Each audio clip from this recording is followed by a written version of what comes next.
कैसे पता चलेगा कि हार्ट का पेशेंट है? How to know he is a heart patient? Very simple.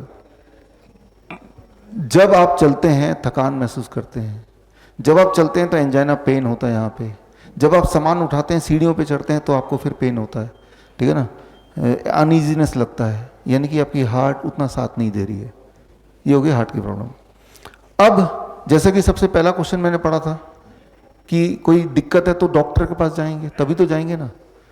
Doctor क्या बोलेगा? एंजियोग्राफी कर लेते हैं, लगता है ब्लॉकेज है, यही बोलेगा। ठीक है, कर लेते हैं एंजियोग्राफी। एंजियोग्राफी क्या होता है?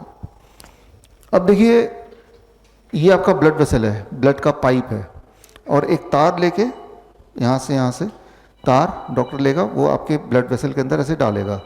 वो तार ब्लड वेसल घूमता घूमता घूमता घूमता यहाँ तक पहुँचेगा।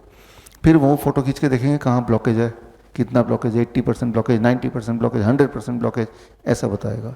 लेकिन जब तार पूरे बॉडी में जाएगा तो ये तार आपके ब्लड वेसल के अंदर एक पार्ट को चीरता हुआ, चोट पहुंचाता हुआ, तोड़ता फोड़ता हुआ जाएगा। और अंदर ब्लड वेसल जा रहा है तो कहीं कहीं छोटे छोटे ब्लॉकेज है, उसको भी तोड़ता हुआ जाएगा। आपके ब्लड वेसल में कहीं कहीं छोटे छोटे ब्लॉकेज होंगे ही, लेकिन वो तार जब जाएगा तो उन ब्लॉकेज को तोड़ता हुआ जाएगा। जो कि ब्लॉकेज वहाँ चिपका हुआ था वो निकल जाएगा। निकल के कहाँ गिरेगा? ब्लड वेसल के अंदर ही घूमेगा ना, सर्कुलेशन में। जब ब्लड वेसल में घूमेगा तो कहीं भी जाके अटक जाएगा। ब्रेन में अटकेगा तो ब्रेन स्ट्रोक हो जाएगा, किडनी में अटकेगा तो किडनी फेलियर हो जाएगा, पैर में अटकेगा तो गैंग्रीन हो जाएगी, है ना। तो मैं ये बोलना चाह रहा हूँ कि एंजियोग्राम कराने से ब्रेन स्ट्रोक का खतरा बढ़ जाता है, किडनी फेलियर का खतरा बढ़ जाता है, गैंग्रीन का खतरा बढ़ जाता है। इसीलिए एंजियोग्राम मत कराओ, कराना नहीं। और एंजियोग्राम जब भी कराएंगे उसके बाद अगला सेंटेंस डॉक्टर बोलेगा एंजियोप्लास्टी करा लो। पहले नहीं बताएगा, बोलेगा अभी एंजियोप्लास्टी कर देते हैं, और घबराए हुए रहते हैं तो आप भी एंजियोप्लास्टी, क्योंकि वो 90% ब्लॉकेज आ गया। तो करना क्या होगा? ये बात समझना होगा कि जब भी आपके बॉडी में ब्लॉकेज बनता है तो ब्लड का सप्लाई वहां पे रुकने लगता है। सप्लाई रुक जाएगा तो क्या होगा?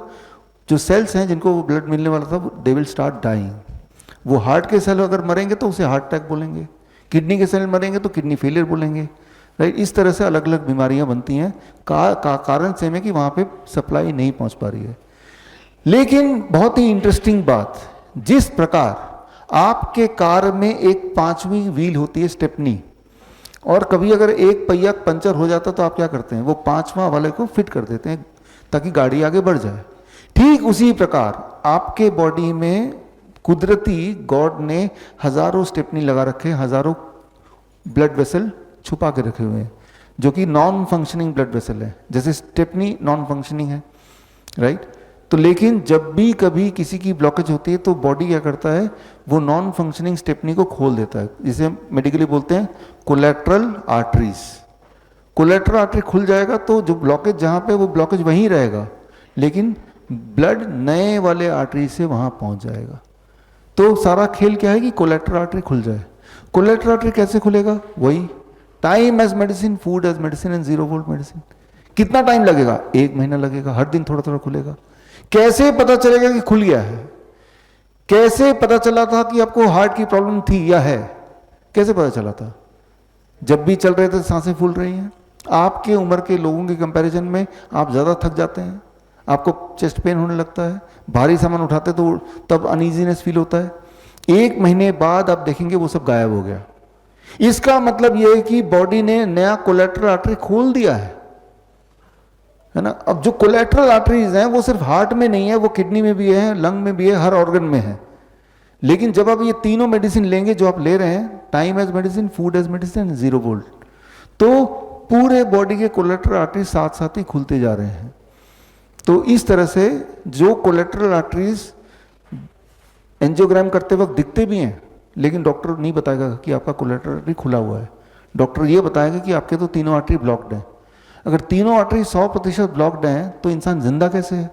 अक्सर आप देखेंगे कि ऐसे लोग मिल जाएंगे जिनको डॉक्टर ने बोला है कि आपके तीनों मेन आर्टरीज बंद हो गए 100%, लेकिन वो तो जिंदा है, क्योंकि उसके बॉडी ने कोलेट्रल आर्टरी को खोल दिया है।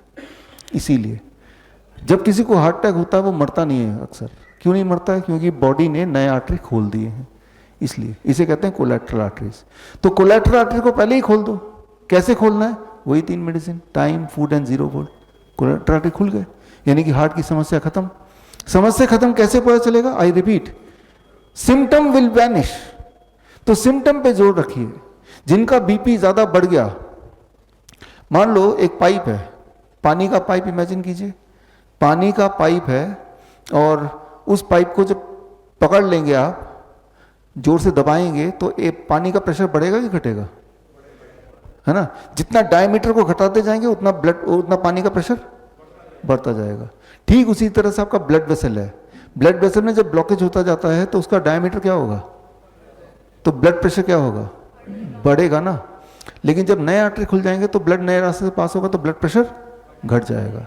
यानी कि 1 महीने के अंदर आप देखेंगे कि ब्लड प्रेशर नॉर्मल हो गया। 1 महीना छोड़िए, 3 दिन में नॉर्मल हो जाएगा। कल आप में से जितने लोग ब्लड प्रेशर की दवाई ले रहे हैं, कल तक मैं उम्मीद करता हूं उनमें से काफी लोगों का ब्लड प्रेशर घट जाएगा बिना दवाई के। यानी कि कोलेटरल आर्टरी खुल चुके। तो कोलेटरल आर्टरी तो है ही ऑलरेडी, खुलने में ज़्यादा टाइम नहीं लगता। स्टेपनी तो ऑलरेडी है, सिर्फ पानी से आपने खोला, स्टेपनी आ गया हाथ में। तो कोलेटरल आर्टरीज खोलने के लिए जो टूल है, वो टूल क्या है?